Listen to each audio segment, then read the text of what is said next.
వైఎస్ఆర్సీపీకి మరో నేత రాజీనామా చేశారు. ఆంధ్రప్రదేశ్లో ఎన్నికలకు సమయం దగ్గర పడుతున్న వేళ పార్టీ ఫిరాయింపులు పెరిగాయి. వైఎస్ఆర్సీపీకి మరో నేత గుడ్ బై చెప్పారు.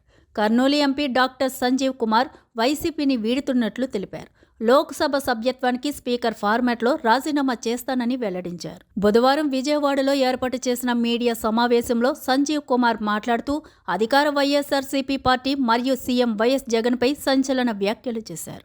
బీసీలకు పెద్దపీట వేస్తున్నామనేది కేవలం ఒక జనరల్ స్టేట్మెంట్ మాత్రమేనని, పదవి ఇచ్చిన అధికారం ఇవ్వలేదని ఆరోపించారు. నియోజకవర్గానికి 10% కూడా అభివృద్ధి చేయలేకపోయానని సంజీవ్ కుమార్ ఆవేదన వ్యక్తం చేశారు.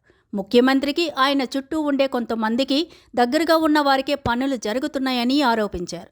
కర్నూలు జిల్లాకు తుంగభద్ర ఉన్నా మాకు నీళ్లు లేవు. ఒక్క పంట పండిస్తే మాకు గొప్ప. సాగునీటి ప్రాజెక్టులకు నిధులు లేవు. కర్నూలు నుంచి ఏటా 2.59 లక్షల మంది వలస వెళ్తున్నారని సంజీవ్ కుమార్ అన్నారు.